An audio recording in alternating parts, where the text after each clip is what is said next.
XRP is useless. Bitcoin is too slow. Ethereum has high gas fees. Cardano doesn't even have smart contracts yet. If any of these statements made you upset, then you have a problem that we need to talk about.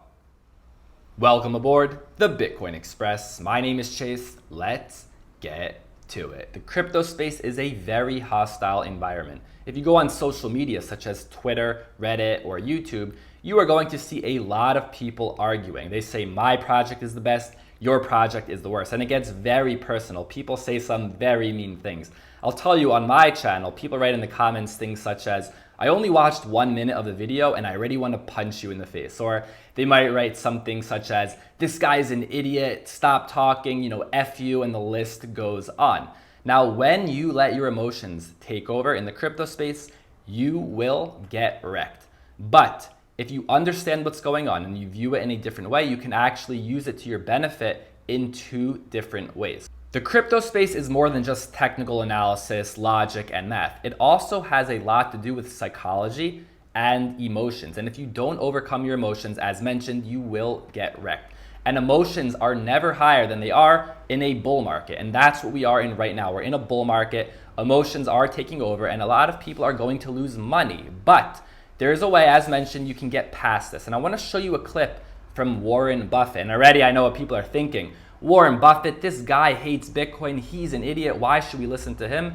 And already this is going to prove the point that I'm trying to make in this video. So let's take a look at it. If people react when you criticize their investment, if they get mad, they're gambling. If somebody criticizes Apple or Berkshire, we like it. I mean, if the stock goes down, we'll buy more of it because it's we don't care whether it's just we don't feel that it has anything to do with it. But if we criticize something that they own because they only want it to go up tomorrow, they feel we are hurting them, and therefore they get very upset about it. If they really like what they own, what difference would it make? If I criticize their wife or something, they don't get all upset about it. So while I don't agree with Warren Buffett on Bitcoin, I do agree with him on this point. When someone criticizes your investment and you get upset, you are gambling.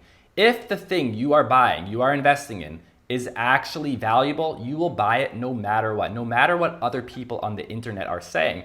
A lot of people in the Bitcoin space, they get very mad at Peter Schiff, very upset. They say very mean things. But listen, Peter Schiff is obviously a very smart man. You can agree with some points he has to make, but listen, when it comes to Bitcoin, it's okay to disagree. Don't let it get you. Don't let it get you upset. If what you're buying is valuable and you believe in it, it should not matter what anyone on the outside is saying. If anything, it should actually be a benefit. If what you're buying and you actually believe that it is going to be worth a lot in the future, and people on the outside are criticizing it, then the price will hopefully go down because then you can get more at a sale price. But typically we'll see people get very upset when they just jump into a crypto. Maybe they read one article, they watched one video. This is not what I'm talking about. When I say do your research, I mean actually doing your research.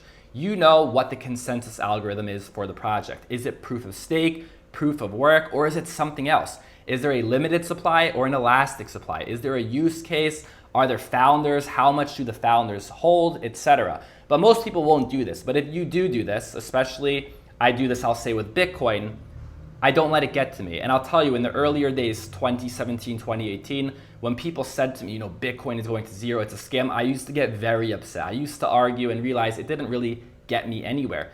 But more recently in 2019, 2020, and now in 2021, I'm still working on it. I try not to get upset.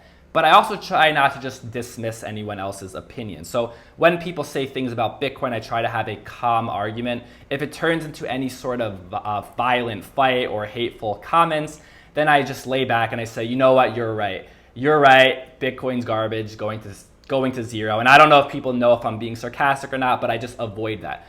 But this alone is not going to help you. If you just totally ignore the outsiders and the comments, this is not going to help you.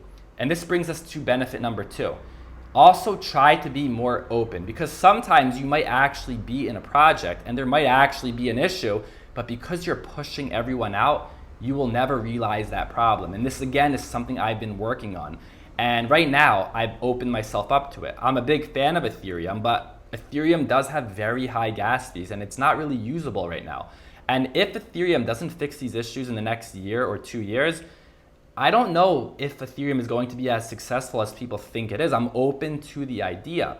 Another example of this year was when Bitcoin had a possible double spend attack. In the early days, 2017 or 2018, if I found this out, I probably would have just saw the article, say this is not true, and then never look into it. But this time in 2020, or was it 2021, when we heard this news of the Bitcoin possible double spend attack, as soon as I saw the news article, I said, I'm going to look into this.